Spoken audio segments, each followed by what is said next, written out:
Olá, sejam bem-vindos ao nosso podcast PodOdev, Neurociência na Criação dos Filhos. Eu sou Bruna Trevisan, sou psicóloga, mãe do João e da Catarina. Eu sou a Graciele Azevedo, sou psiquiatra da infância e adolescência e mãe do Heitor. E hoje nós vamos falar sobre as virtudes na criação dos filhos. E para falar desse tema, a gente convidou o Dr. Arthur Berberian, que é psicólogo, neuropsicólogo, mestre em psicologia e doutor em psiquiatria pela Unifesp. Seja bem-vindo, Arthur. Ah, e o principal, ele é meu marido. Eu ia falar, né? Marido da Bruna. Meu marido. Pai do João e da Catarina. Pai do João e da Catarina. Então, acho que a gente pode começar pedindo para definir o que são virtudes. Tá, vamos lá. Bom, então, muito obrigado pelo convite. Uma honra falar de um tema diferente, né? A gente está acostumado a falar só de coisas acadêmicas, né? Artigo científico, não que não tenham estudos, né? É um outro tipo de estudo, né? Acho que é isso. A gente falou neurociência na criação dos filhos, né? É um tema diferente, mas é embasado em muito estudo ali, sim, né? Sim. Mas, desculpa, cortando com relação a essa questão, eu estava dando uma pesquisada, né? Preparando um pouquinho a nossa conversa, e aí eu encontrei, quando eu procurei bastante sobre... especialmente o papel dos pais na criação dos filhos, eu verifiquei alguns estudos que mostram que o papel do pai está muito relacionado justamente nesse aspecto do desenvolvimento de comportamentos relacionados a virtudes, caráter, né? A caráter, a moral, né? Sim, que é um aspecto da personalidade, o caráter junto com o temperamento, né? Então, a gente tem alguns estudos, eu acho que não nesse sentido, talvez com o que a gente vai conversar hoje, mas... sim, né? Abordando sobre esse tipo de comportamento no desenvolvimento das crianças. Muito bom. Não, tem bastante coisa interessante. E, então, é uma alegria poder falar, até porque eu acho que falar de virtudes, né? Não que eu tenha alguma, né? Mas a gente tenta ter alguma, né? E também por ser pai, a gente tenta, com os nossos valores, ensinar os nossos filhos também a ter virtudes, que acho que é o grande desafio. E a gente percebe que, conforme você vai tentando ensinar algo sobre virtude para os seus filhos, você também tem que se desenvolver. Então, você tenta desenvolver o caráter do seu filho, mas você vê que o seu caráter não está à altura. E aí você começa um caminho muito, muito legal, assim. Eu acho que é um caminho próprio, né? Você não precisa falar para ninguém que você tá... Agora eu tô falando. Mas é um caminho solitário no sentido de que é você com você mesmo buscando isso, né? E as crianças, elas seguem muito mais o exemplo do que o que a gente fala, né? E então é muito difícil falar sobre o assunto. Então dá para ensinar virtude se a gente não tem bem desenvolvido. Gente, a gente ia definir virtude? Calma aí. Vamos voltar. Então... Primeiro definir virtude, então. Depois a gente volta nessa pergunta. Pois é, então. Isso aqui já começa um problema, principalmente no momento sócio-histórico que a gente vive, né? Uma das questões que eu tenho, e aí já vou preparar todo mundo, né, porque qual é a linha que eu penso sobre virtude, né? Que assim, existe até período medieval, né, o ser humano buscava desenvolver o intelecto dele constatando as coisas da natureza. Então, você tinha menos criação de ideias, você tinha mais, por exemplo, como é que eu sei que a soma dos ângulos do triângulo é x? Porque você tem ali, né, regras que você aprende que elas se impõem sobre a nossa mente, né? Então, 2 mais 2, quanto que é? Isso é imposto sobre a nossa mente. Então, você tem que seguir a regra da matemática, a regra da geometria e por aí vai. A partir ali, né, principalmente a partir de um filósofo, né, chamado Immanuel Kant, né, ele propôs que nada que seja explicativo, né, como, por exemplo, 2 mais 2 são 4, é autoexplicativo. O homem pode, né, criar ideias para explicar a realidade. Aí vem daqui, começa a base para uma série de outros filósofos, né, que a gente tem hoje que embasa a educação, tal, não sei o quê. Você construir a mente, por exemplo, a terapia cognitiva comportamental, que é a abordagem que eu sigo, filosoficamente falando, ela acredita que a mente cria a realidade, né? Então você vê que já não é as coisas que têm as próprias regras e que se impõem sobre o ser humano. E aqui, essa ideia de que a mente vai construir a realidade, isso aqui já dá uma base muito forte para o humanismo, né? Que é o homem que determina como a natureza vai ser e tal. Então tem todas essas linhas aí. Bom, resumo da ópera. hoje em dia, então, você tem... o que é virtude, sei lá, para um movimento político? O que é virtude para um movimento, sei lá, religioso, ideológico e tal? Mas eu penso que a virtude, ela tem que ser uma coisa mais clássica, assim, aristotélica, né? Pois eu ia falar isso, né? Você falou do Kant, mas Aristóteles está... Aí é que tá. A constatação, né, de virtude ética, né, e moral de Aristóteles, ela já vem mais assim... Vamos ver, por exemplo, o exemplo clássico, né? Assim, quanto de açúcar eu posso comer? Eu vou comer o quanto de... Para mim, pode ser que eu possa comer 300 gramas de açúcar, você 200, a outra pessoa 500. Mas para eu descobrir isso, eu tenho que viver, né? E ver o quanto... experimentando, e aí eu defino o quanto de açúcar vai me fazer mal. Então, você experimenta por uma coisa mais indutiva, né? Aí a própria natureza, o próprio experimento vai te dizer o que você tem que fazer. E daqui você vai extraindo moral, né, ética, conduta e virtudes. Então, seria virtuoso comer menos açúcar. Então, você começa a definir o que é virtude a partir da observação das coisas. E não a partir de uma criação, tipo, o que é virtude no sentido psicanalítico? Né? Se eu parto da ideia de que a libido é o princípio de vida e eu vou ter uma castração, que é a fantasia primordial. Então, em cima dessa ideia criada para conceber o ser humano, eu vou criar o que seria o ego perfeito que vai mediar o id e o superego. Mas você vê, aqui já tem uma ideia. Aristóteles e outros, eles já vão para uma ideia mais tipo, vamos observar a natureza, o comportamento e ver os danos. E a partir daí, eu vou chegar numa ética não só de virtude de comportamento pessoal e social.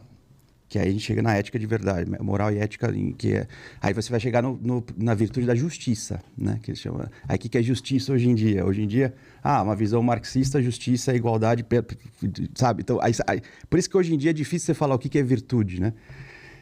Mas então, qual que é o recorte que eu faço? Tinha a coisa do caminho do meio, né? Que é a temperança. Isso, mas acho que todas as virtudes dele, assim, né? Até onde eu li, ele tinha essa coisa de tem o excesso, tem o pouco e tem o caminho do meio.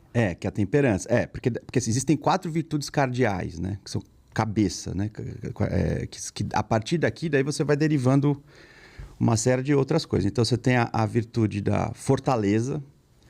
Mas antes, por que essa ideia de virtude existe a partir do Aristóteles? Depois o Tomás de Aquino pegou essa ideia e tentou colocar o cristianismo dentro, né, dessa virtude aristotélica. Antes de você entrar especificamente... Se tiver muito... depois eu vou transformar em coisas mais práticas, né? Para as mães que querem colocar. Ainda bem que temos a Bruna. Ainda bem que temos a Bruna. Papo filosófico. Mas assim, eu acho que talvez uma dúvida que possa surgir existem virtudes pré-estabelecidas. As virtudes que existem são essas. Ou é uma visão relativa de virtude? Então, aí é que tá. Esse que é o ponto que eu estou querendo dizer. A visão relativa de virtude começa principalmente modernidade para cá. Uhum. Você pega o pensamento medieval, né, para trás, vamos chegar até a Grécia, era uma coisa mais pré-estabelecida, mas aí você tinha 2 lógicas. Você tinha a lógica de que a própria razão e a lógica mostrava para você o que é certo e errado, mas aí você vai conceber que a lógica já era uma coisa pré-existente, né? A partir da modernidade, começa o existencialismo, tal, não existe nada a priori, né? Você vai começar a estabelecer coisas a posteriori. Então, aí você tem a tábula rasa. Então, a partir de agora... O Locke, né? O Locke começou com o liberalismo, mas aí depois você pega o existencialismo, que é só existe o existencialismo por conta da tábula rasa. Que assim, virtude é o seguinte, nós vamos viver e a essência sobre o que é a virtude nós vamos descobrir depois. Uhum. Os medievais, eles já tinham uma coisa assim, peraí, minha mãe, meu pai, né, a própria lógica, que aí vem a ideia de logos, aí se tinha a ideia de que o universo é ordenado pelo logos, aí tem toda aquela história. Já mostra que comer a porcaria do açúcar faz mal. Então, eu não vou viver a vida do jeito que eu quero, porque daí isso também, esse negócio de viver a vida do jeito que eu quero, já vem com a base humanista também, porque daí vem a outra história. O Kant disse assim, não existe nenhuma evidência explicativa. O que é uma evidência autorrelativa? É explicativa. Eu pego isso aqui e falo assim, o que é isso daqui? Falo, é um copo. Aí, como é que eu sei que isso é autoexplicativo? O que é isso aqui? Se alguém está dizendo que isso aqui é uma arara, né? Não, isso aqui é Agora, o moderno, ele já começa lá um pouco antes ainda, né? Eu não posso crer que isso daqui é um copo, é o Descartes. Eu tenho que questionar tudo. Aí você começa... as coisas autoexplicativas, elas não... Que é uma coisa intuitiva, que é óbvio, assim... Isso aqui é uma tela, assim, é autoexplicativa, não preciso questionar. Será que existe um Deus maléfico? O Descartes tinha essa ideia, né? Que está me enganando, então eu tenho que questionar. Isso talvez não seja uma tela. Só para sobrar o seu pensamento, que é o penso, logo existe. Eu tenho que questionar tudo. O que sobra questionando tudo? Quem questiona, né? Se o questionador sobra, só ele existe. Só que aí depois ele vai ter que estudar um objeto. Então ele se contradiz porque o objeto, ele tem que crer que o objeto existe. Você tem que questionar tudo e ao mesmo tempo ter fé que o objeto está ali na sua frente para você estudar. Então esse é um paradoxo cartesiano, né? Mas o papo está muito filosófico, né? Tá muito. Vem para cá. Então... Eu sou problemático, TDAH puro. Mas deixa eu voltar. Mas então assim, eu parto do pressuposto da visão clássica. Então, por exemplo, quais são as virtudes dadas? Dadas assim... que a cultura, se você quiser chamar, a religião, a história, a lógica mostrou. Tem 4 cardeais. Que aí já é Tomás de Aquino, né? Que está bebendo em Aristóteles. Isso. Isso. Que Aristóteles tinha... Eu fui ler um pouco. Aristóteles, ele tinha mais... O Tomás de Aquino mais que tipos, separou... Né? De virtudes? Não era mais tipos, ele não separava em cardeais, morais... não, sim, era mais horizontal. O Aristóteles era mais... existia uma lista de virtudes ali, e aí essa separação... mais ou menos do que eu já li, né? Porque, vou até contextualizar, eu quis chamar o Arthur para falar disso, porque eu estava começando a ler sobre isso, de criação de filhos, e pensando como é que eu vou pensar nessa educação mais moral ali. E aí a Bruna, o Arthur está estudando. Falei, tá bom, vamos trazer o Arthur, ele facilita ali. Não, desculpa. Vai. Você terminou? Era isso? Esse era o contexto, tá? Não, mas aí deixa eu fazer então o corte aí, né? Porque essa base é meio chata, mas ela é importante porque, assim, se você pensar hoje em dia, virtude é relativo. A gente que é psicólogo, psiquiatra, a gente não pode chegar para uma mãe, um pai e falar, olha, a virtude é o caminho do meio, né? Você não pode fazer isso, porque isso aí já é dado, né? Agora, você pode ir numa anamnese e perguntar qual que é a crença que a pessoa tem, quais são os valores dela e sugerir literatura, né? Porque às vezes a verdade, a verdadeira, é que ninguém nem tem a mínima ideia do que são as coisas na base.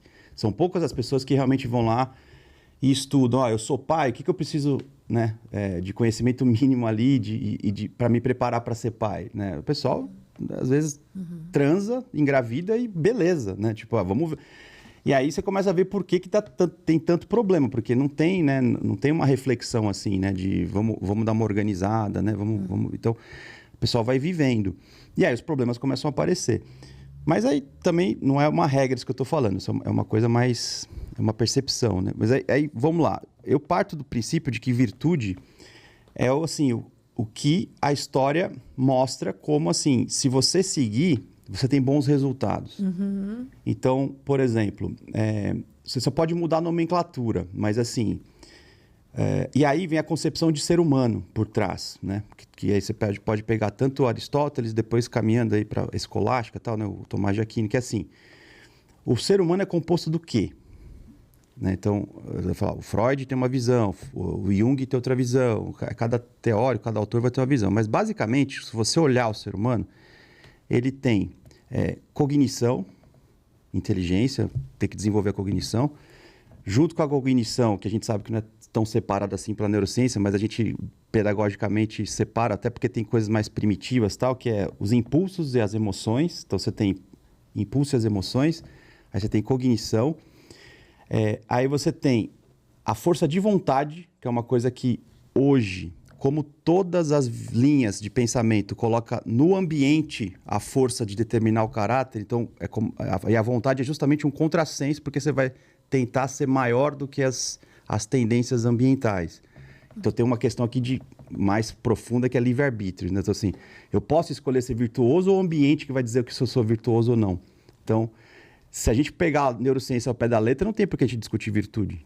Porque se eu estou discutindo virtude é porque o ambiente meu foi favorável para eu ser virtuoso e meu filho herdou esse ambiente e o coitadinho do outro que não tem esse ambiente não vai ser virtuoso. Acabou, né? Então, para a gente discutir virtude, você tem um pouco de livre-arbítrio, você tem que conceber na base, né? Que aí vem a força de vontade. Então, assim, vontade, emoções, impulsos e cognição. Então, você concebe o ser humano assim? O que é impulso? O que é cognição? Tudo bem, aí você pode ter teorias, mas assim, basicamente você tem essas 3 facetas. E aí, como é que eu vou dizer o que é virtude para os meus filhos e para mim, para eu me educar e criar meus filhos, que é chegar na parte prática? Bom, eu tenho que ter um ordenamento aqui, quer dizer, a minha vontade tem que estar ordenada em consonância, né, conversando com meus impulsos e minhas emoções, essas 2 coisas têm que estar conversando com a minha cognição. Se a minha vontade de, por exemplo, eu quero fazer um regime, mas os meus impulsos, minha patologia está falando uma coisa, né? E a sabedoria está dizendo, tem que ser no caminho do meio, tal, mas aí vem um impulso e fala que é uma coisa, e a minha força de vontade é fraca, nula, eu estou desordenado. Aí eu não vou ser uma pessoa virtuosa. Então, basicamente, você quando está criando seu filho, você vê ao longo do desenvolvimento momentos que você vai trabalhar a força de vontade dele, porque aí se ele tem força de vontade, aqui você está começando a formar o caráter, que aí vem a virtude da fortaleza, que o Santo Tomás de Aquino falava, mas você pode colocar hoje, sei lá, persistência, resiliência... Função executiva, né? Funções... mais ou menos. Não, porque eu posso ter boa função executiva, em termos assim, cognitivamente falando, mas aí eu preciso do núcleos da base ali para mandar dopamina, e eu não tenho, com o TDAHzão. Mas volição não faz parte de funções executivas? Pela Lesac diz que sim, mas se você pegar hoje os teóricos, eles dividem no MIAC lá, flexibilidade, controle inibitório e atualização, que é um modelo criado da cabeça do MIAC, e todo mundo no Brasil segue essa porcaria. Mas aí você pega um clínico e fala, pois não é assim que funciona. Mas tudo bem. Mas a Lesac era clínica. Mas esse ponto de vista, esse elemento mais energético, né? Não tem no modelo da Diamond. Não, mas não. Aí você tem um modelo do Sargent energético mas aí não, eu posso ter energia e não ter volição. Vontade, realmente, ela é uma coisa assim. Por que eu quero fazer regime e tal, não sei o quê. Eu posso ter um impulso, não sei o quê, namorar. E aí vem o lance da moral, né? Quando você coloca a sua vontade sobre os seus impulsos, por um propósito, e aí o propósito, aí você vai discutir o que é o propósito. Eu quero... Aí são os valores. Mas assim, se eu consigo, com a minha vontade, superar todo o restante, né, do meu corpo, tal, ou chegar no caminho do meio, o que quer que seja, aqui eu estou regendo a minha vida. Isso seria, então por isso que a palavra virtude vem de viril, né? Porque você tem que ser forte. A raiz da palavra virtude é de virilidade e também de fecundidade, né? Por quê? O viril, ele é fecundo, porque no fundo, a verdadeira virtude é falar assim, eu tenho um filho, a vontade dele, que é uma faculdade inata, que eu vou, enquanto pai, propiciar para ele, para que a vontade deles desabroche o máximo que essa vontade pode ser. Cognitivamente falando, ele tem um potencial inato. Eu tenho que fazer a cognição dele desabrochar o máximo que pode. E afetivamente também. E achar o propósito, que são os valores, para você, como um maestro, fazer a harmonia da sinfonia. Senão um toca desafinado. Então isso seria a virtude. Né? Toda essa conversa para falar o que é virtude. Então, assim, uma flor virtuosa é quando ela se torna a flor o máximo que ela poderia ser enquanto flor. Se eu propiciar esse ambiente se eu puser um adubo ali na flor, uma boa terra, ela vai ser a melhor flor que ela pode ser. Então, a virtude, no fundo, por que existe uma beleza por trás? Porque quando a pessoa ela tem todos os potenciais dela, por exemplo, você é psiquiatra, né? Eu sou psicólogo, você é psicólogo. Será que eu, como psicólogo, sou o melhor psicólogo que eu poderia ser? Não que se espera, mas que se eu for, eu tenho a virtude. Só que para eu ser, eu tenho que ter tido fortaleza, eu tenho que ter tido força de vontade, eu tenho que ter tido inteligência, eu tenho que ter tido controle dos meus impulsos, você entendeu? Então, você percebe? O propósito é ser o melhor psicólogo que eu possa vir a ser. E se eu for, todo mundo vai sentir o aroma do perfume da flor. né? A beleza, isso aqui, o que é isso? É quando eu estou trabalhando, né? Aí, por isso também tem a história do bom e belo verdadeiro por trás, porque quando eu me torno o melhor que eu posso ser, a beleza está aqui. Agora, vamos discutir beleza e arte a partir da modernidade. Já começa outra história. Então, volta para cá. Então, houve um cisma, né? Uma quebra aí desse caminho, né? Do que se chamava virtude, e aí começou todo esse relativismo aí. Então, assim, eu não posso falar da virtude relativista. Na verdade, eu sou um crítico da virtude relativista. Eu entendo que a virtude ela tem que ter bases sólidas, né? Agora, mas eu tenho uma família que não tem essa estrutura, eu sou mãe solteira, o meu filho tem déficit de atenção. Não, mas aí é exceção. Cada caso é um caso. Você tem que olhar esse caso específico e tentar aplicar esses conceitos naquele contexto. É o melhor que você pode ser, né? O melhor que você pode ser. Ser com o que você tem com o que você tem. As outras, então... Exato. Se você, isso é dado, né? Se você tem uma família mais estruturada, E eu vou falar, eu tenho um cunhado de mãe solteira com filho TDAH super virtuosa, né? Super virtuosa. É isso? Não tem... Não tem. Todo mundo. Mas assim, se você pega assim, e também não é uma regra. Você pode ter família que tem pai e mãe, é uma porcaria. Então assim, não é uma regra. Mas quando você pega na média, se você tem uma estrutura melhor, e é meio óbvio, né? Assim, essa mesa tem que ter uma estrutura. Então assim, agora... Se eu tenho uma ideologia de que a família é opressora, ela vem de um lugar... Porra, mas aí isso é uma hipótese, né? Assim, talvez, isso é verdade, tem família que é opressora mesmo, Mas aí, assim, vamos pensar na média, no caminho do meio ali. Vamos pensar no geral, na média. E, aliás, a ciência, né, você vai fazer uma meta-análise. O que é? Uma média, né? Você tem lá a média de todos os... Então, a gente toma muita decisão em cima da média, na verdade. Isso tem estudo científico. Para a média, mas eu dou o antidepressivo para o meu, ele é refratário. Aí tem estudo de refratário, mas ele é super refratário. Por quê? Porque o cara é único, né? Então, na média, né? Mas, então, assim, são limites e alcances. Mas aí, agora aplicando, né? Mas só para tentar tentando resumir um pouco do que você falou, assim. Ixi, então, Maria, esse podcast aqui, o povo vai assistir, vai ficar doido. Vamos... Pessoal, vamos voltar no começo e falar assim, qualquer coisa vocês passam os primeiros 20 minutos e chega no resumo da Bruna. Pronto, Vai, vamos lá, Bruna, sintetiza aí para nós. Né? Vai ser mais ou menos isso, assim, em termos mais práticos. Então, virtudes, a gente pode entender que são características, habilidades, valores... que vão favorecer com que o meu filho, né, se torne um indivíduo melhor que ele possa ser. Essa é a definição clássica de virtude. Tá. Adianta e chega nesse ponto. Então, você falou um pouquinho sobre alguns tipos de virtudes, né? Voltando um pouquinho daquela dúvida se tem virtudes específicas para norteado. Tipo, que virtude que eu tenho que desenvolver no meu filho? Então, você falou que... o que se sabe, né, dessas virtudes é porque a gente tem dados de que desenvolvendo essas virtudes, o indivíduo vai ter consequências melhores ali na vida dele. Então, você tem dados e você tem elementos que são autoevidentes, né? Porque daí vem aquela história do cientificista, né? Assim, você vê um monte de pessoas que seguem muitas dessas bases e ninguém é perfeito e tal. A pessoa tá ali, tá sendo melhor que ela... mas não fizeram nenhum estudo, né? Porra, mas... Aí, assim, se o meu filho tá virtuoso, se não fizer estudo nenhum, o problema é do estudo e da ciência. Aí tem esse outro problema, que é o problema moderno, né? É assim, onde eu posso atuar para fazer uma diferença? É onde meu braço alcança. Então, meu braço alcança, eu convivo com você, com meus filhos, né, e com a minha família. Nesse momento aqui, sentado com vocês, o meu braço e o braço de vocês vai um pouquinho além. Mas é só isso. Agora, a gente tem a tendência de falar da norma geral para toda a humanidade. Sim, a norma geral, assim... Às vezes, a norma geral não se aplica ao seu contexto. Você tem que olhar o seu contexto, ele é único, né? Eu tô perguntando isso porque pode ser que na concepção de virtude de algumas famílias, pode ter uma visão assim de que, para mim é uma virtude meu filho poder expressar o que ele pensa. Sim, poder questionar que 2 mais 2 são 4.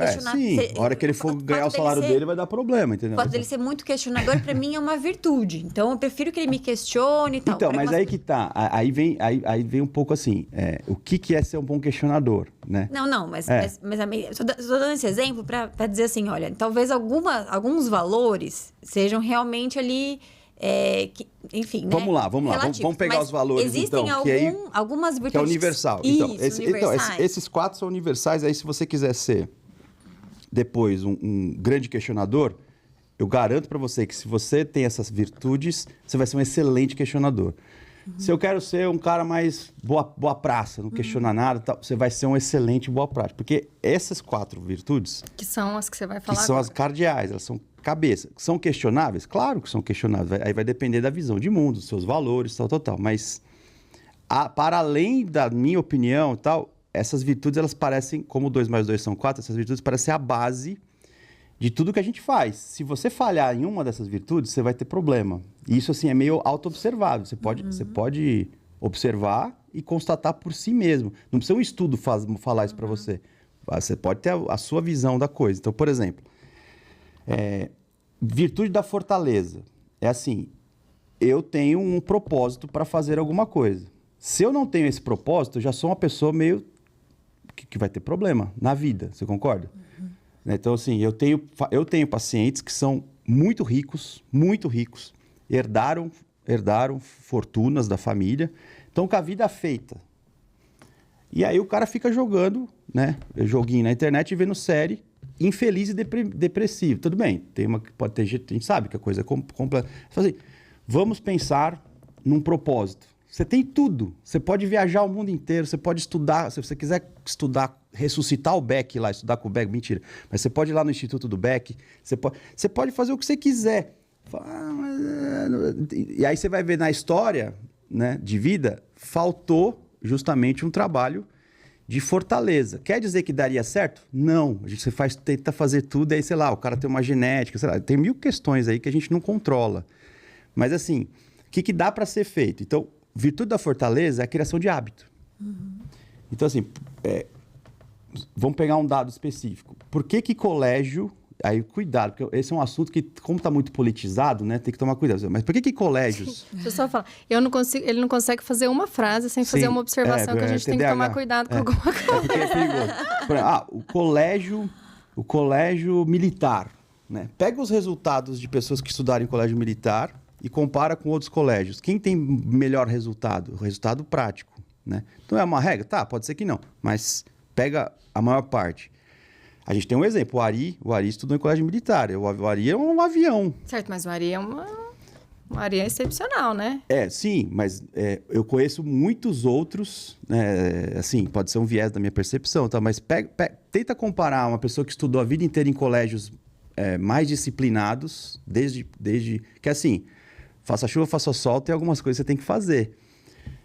E pega um colégio, sei lá, mais construtivista, que vai ter outras características, talvez outras virtudes. Mas pensa no sentido de fortaleza, resiliência, propósito. Se eu ler esse artigo, eu tenho que ler esse artigo. Se eu quiser correr 10 quilômetros, eu tenho que correr. Se na sua educação você teve uma visão assim, mas se eu colocar que você tem que correr 10 quilômetros e tal, isso é opressor, isso é...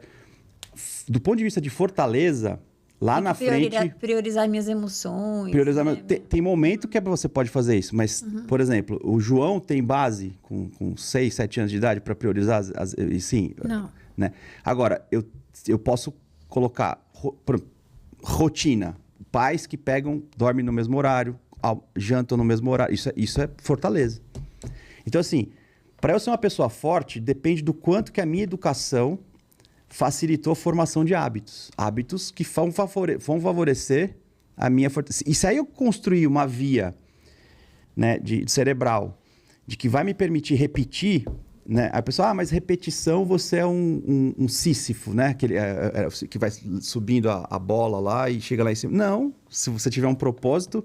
Quanto mais você repete um comportamento, mais ele cresce. Aliás, esses dias eu gravei um com o Elcio, ele foi falar do Sísifo, e ele falou que o Sísifo burlou a regra no final, no sentido de falar assim, então se é isso que eu vou fazer o resto da minha vida, eu vou fazer isso o mais feliz possível. Não, mas aí ele burlou. Não é burlar, na verdade. Ele virou um logoterapeuta. Ele burlou no sentido de que era uma punição. Virou um propósito. E ele falou assim, agora é o meu propósito, fazer isso tudo aqui da melhor forma possível. O Viktor Frankl, vamos transformar um propósito maior, né? E aí quem faz isso... Fica mais forte. Sim, sim. Que fica mais forte. Eu quero saber as 4 aí. Você falou de fortaleza. Então, a fortaleza... Assim, se eu não tenho uma educação, ou eu não tive, mas sou adulto. Foi o meu caso. Meus pais não me deram hábitos.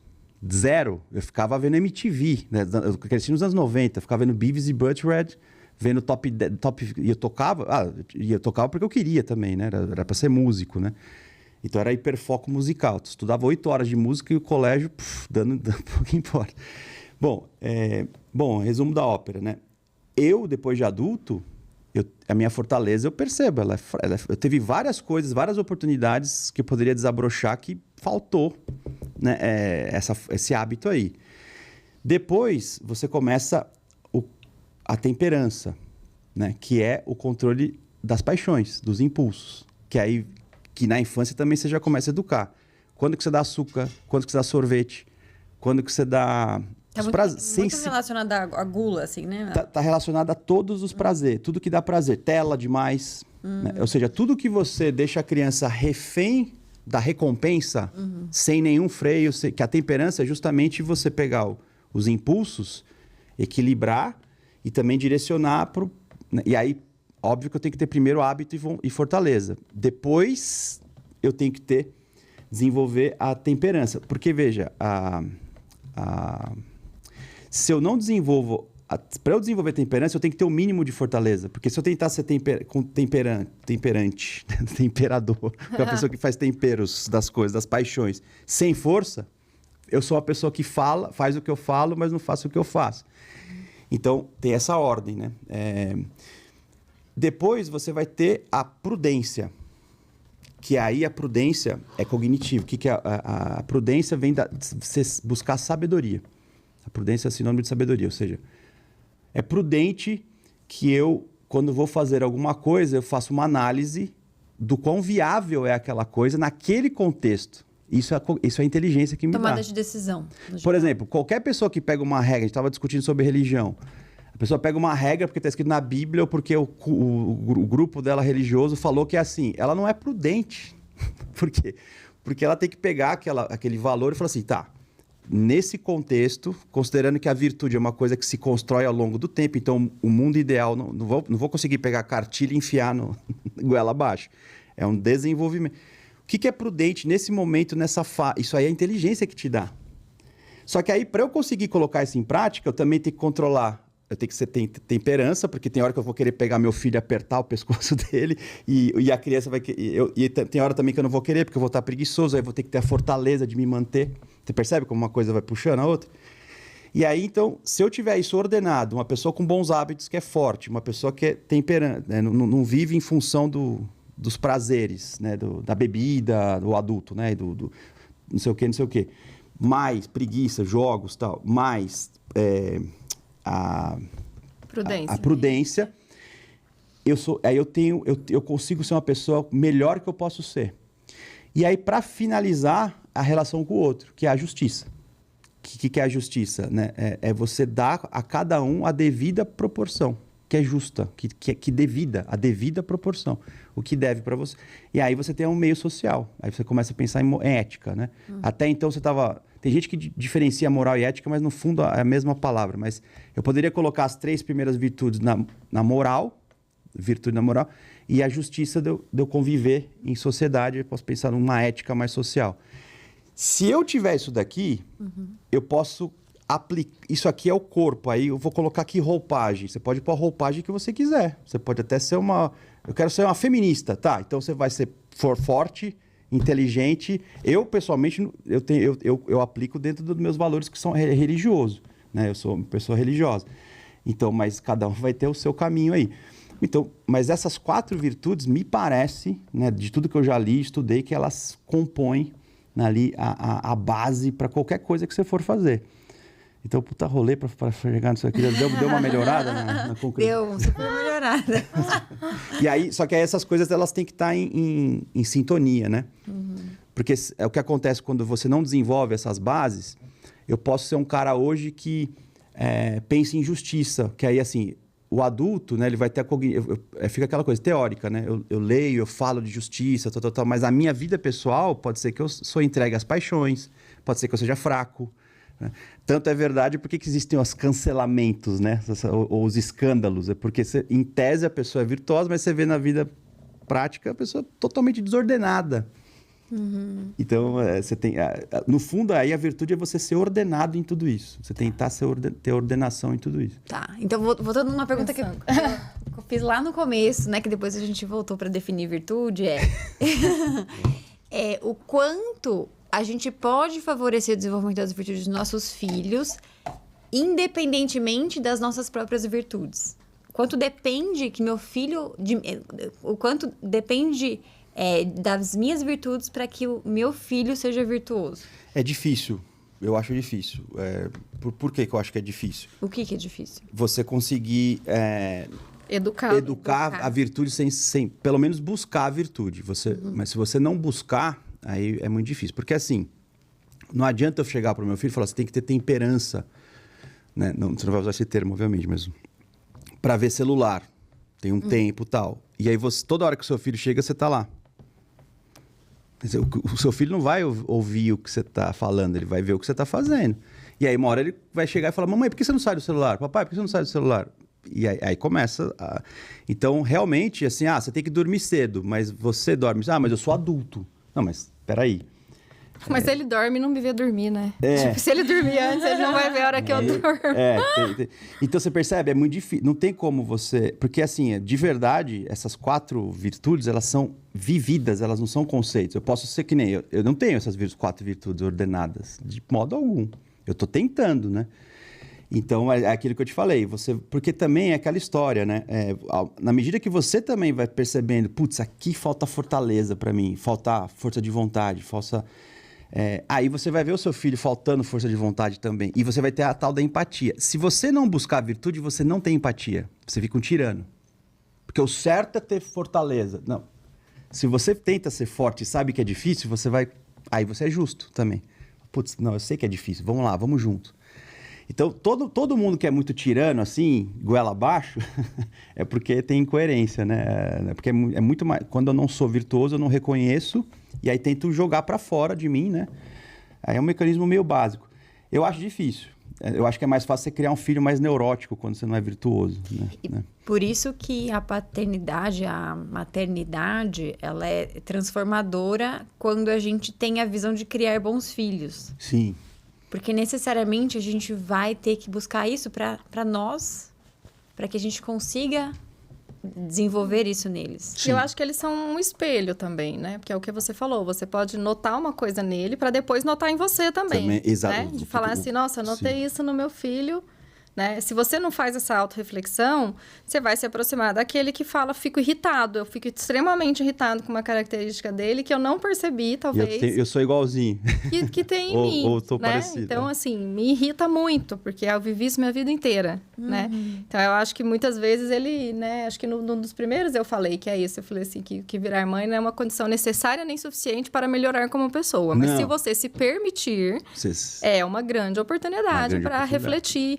Porque o microcosmo da criação do filho, ele reflete muito a vivência em sociedade como um todo. Perfeito. Né? Você vive ali nessa relação de filhos, né? Um reflexo do que a gente vive em sociedade ali, né? Total. Tudo está nessa relação também, né? Se expande ali de alguma forma. Exatamente. E aí, né, por exemplo, o jeito que eu trato a minha esposa, eu já estou formando modelos, né, para que o meu filho trate também as namoradas ou mulheres ou outras pessoas. Outra questão, né? O quanto que eu sou persistente, né? Que aí a fortaleza, isso vira... Aí lembra do Bandura, né? Autoeficácia, autoconceito. Na moral, né? Que é uma pessoa que discute o desenvolvimento moral. Moral, né? Então, assim, isso está tudo baseado na experiência aprendizado vicário, né? Que é você observar e pela observação você aprender. Uhum. É diferente da experiência... Tem outro nome? A experiência em si, espiada, sei lá, vivida ali, né? Eu, pessoalmente, quando eu vejo modelos, é claro que isso é bem, né, desde a infância e tal, mas é diferente. É bom, eu sigo modelos, né? Mas quando eu passo pela experiência, para mim é muito mais significativo. Eu aprendo muito mais passando, né? Mas é claro, você pode usar a inteligência para tentar buscar modelos. Mas, assim, a mensagem principal é assim, essas 4 virtudes, você até pode, né, discutir o que vem a ser, mas elas parecem ser a base para você ter sucesso ou um bom caráter, vamos dizer assim. Pensando na sua personalidade, você tem um temperamento. Então, eu posso ter um temperamento de ser mais preguiçoso, né, mais propício para, sei lá, para gula, para sexo. Aí as virtudes, que é o caráter, elas vão tentar conversar com isso, e aí a mescla, né, entre temperamento e caráter, você tem um traço de comportamento que é persistente. São os traços de personalidade. Então, enfim, depois de mais 20 e poucos anos, em tese, isso aqui está meio formado, né? Então tem até os 20 e poucos anos, assim, para você acertar. Que eles falam que é o segundo útero, né? O primeiro útero do cérebro é o útero mesmo, e o segundo útero é o quanto o cérebro... Porque a gente não nasce pronto, né? Então, isso é até por isso que essa discussão, né? A gente não nasce pronto, o ambiente, ele vai ajudar. Então, você tem que favorecer. Mas aí tem a discussão da força de vontade. Às vezes, você tem um ambiente super não favorável e a pessoa, mesmo assim, ela consegue, né, se desenvolver. Então, Se eu não... Tem uma questão de idade que você saiba, assim, por exemplo, se os pais não estavam muito atentos a esse desenvolvimento das virtudes até na primeira infância, chegou na adolescência, ainda há tempo de pensar sobre isso? Eu não tenho dúvida, né? Só que aí eu acho que é um pouco mais difícil. Talvez a pessoa realmente vai conseguir recuperar esse tempo perdido se ela passar pelo momento da adolescência. Claro, você tem que se esforçar como pais, né? Você tem que principalmente se você fortalecer vínculo, confiança, estar perto, né? Isso pode ser corrigido, mas é um pouco mais difícil no geral. E aí depois a pessoa ela vai estar mais adulta e ela mesma, né, ela pode ir lá na frente e falar, opa, tá me faltando tal coisa. E aí ela corre, aí meu pai tinha razão mesmo, ou sei lá, fulano tinha... E aí a pessoa corre atrás se ela perceber. Eu fui fazer isso agora depois perto dos 40 em diante, né? Aí que eu comecei a falar, putz, realmente, né? Faltou tal... Porque também tem muita questão da maturidade. Porque isso é uma outra questão. Essas virtudes, na visão medieval, tá associado a o quão maduro você é. Se você é uma pessoa madura, você meio que busca essas virtudes. Se você não for maduro, você está priorizando... Se você não priorizar a justiça, você está sendo egoísta. Aí vem os vícios, né? Os pecados capitais. O oposto da virtude é o vício. E aí, por exemplo, uma psicoterapia tomista, que é muito discutida, né? Uma pseudoterapia e tal, mas ela é uma das poucas terapias, não estou dizendo que ela é para ser feita, tá? Mas é uma das poucas terapias que fala assim, ó, se você tem fraqueza, vamos trabalhar a fortaleza. Então, assim, é terapêutico você se esforçar porque isso vai dar ordenação. Mas está faltando conhecimento? Vamos trabalhar, então, busca de conhecimento, inteligência, cognição, funções executivas. Impulso, né? Então, você faz parte do processo terapêutico você buscar a virtude. TCC, psicanálise, não fala assim, vamos buscar Mas eu acho que conversa tanto com coisa da TCC, o que você está falando. Sim. Não, conversa. Pensando, assim, é um racional diferente por trás ali, sim, né? Sim. Ainda mais agora que colocaram as crenças não disfuncionais, né? Que a Judith Beck fez uma releitura, que antigamente era só crença disfuncional. Que é aquela história da psicologia da saúde e psicologia da doença, né? Às vezes você fica só falando de doença com o paciente e esquece de falar o que é saúde. Mas você sabe que eu estava lendo, até comentei, acho que foi um dos momentos que a gente chegou nesse negócio, vou chamar o Arthur aqui também. Eu estava falando da ACT, né? Sim. De aceitação e compromisso, né? E a ACT se aproxima muito dessa coisa. O compromisso é o compromisso com seus valores. E tem que ter isso, que é o Victor, que bebe na logoterapia e tal. Mas tem essa ideia de propósito, né? Que é da ciência do bem-estar também, né? Assim, a definição ali para a ciência do bem-estar, né? Do bem-estar subjetivo, que é o que a gente chama de felicidade, tem a ver com estar feliz nos pequenos momentos da sua vida e com a sua vida, que é uma ideia maior de propósito. Eu estou feliz com onde eu estou, onde estou indo, né? E para mim, retoma muito a coisa do Aristóteles ali e da eudaimonia, né? Sim, achar o seu lugar. Para Aristóteles, o chegar na felicidade era este processo, né, de hábitos e de estar, né, condizente com as virtudes e as práticas disso, né? Então, acho que, assim, muda um pouco a roupagem, muda um pouco, talvez, o que a gente chama de virtude lá, o que a gente chama de valor aqui, mas a ideia é... A minha ideia... Não, mas é que aí tem um problema que é assim, que é puramente teórico, que é assim, se eu pegar um existencialista, não existe eudaimonia. Então, essa ideia de que a minha inteligência, ela já tem como uma semente, tem dentro dela árvore, a minha semente não tem árvore nenhuma, tem o que eu quiser que seja. Aí você cai num humanismo extremo, né? O homem é a medida de todas as coisas. O Aristóteles, por ter o logos, né? Que são o logos já é dado. Então, eu já nasci com as potências em semente. E aí eu vou trabalhar essas virtudes, e aí eu desabrocho. Mas a ACT, ela tem uma pegada mais oriental, mas ela tem uma pegada meio, não só... Ela não é existencialista. Ela também conversa com você pensar em coisas a priori. Mas aí, é por isso que você tem um relativismo. Porque se você pegar outras pessoas que vão definir virtude por uma visão mais existencialista, a conversa vai ser outra, entendeu? É outro caminho. Então... Tem gente que vai falar, não, mas a fortaleza, na verdade, é uma repressão. Não era para você fazer. Você tá oprimindo que a manifestação da emoção... Só que assim, o que a gente vê é que se você não dá um norte, a pessoa fica mais desordenada do que ordenada. Mas eu estou falando, para mim, pensando em neurociência, se for pensar regulação emocional. Tem que ter estratégia de regulação emocional. Tá? É uma forma de temperança, né? Totalmente. Se a gente for olhar. Isso, então, assim, eu acho que a gente pode fazer alguns paralelos de entender, assim, pessoas que têm melhores estratégias de regulação emocional Sim. tendem a ser mais bem-sucedidas na vida como um todo, né?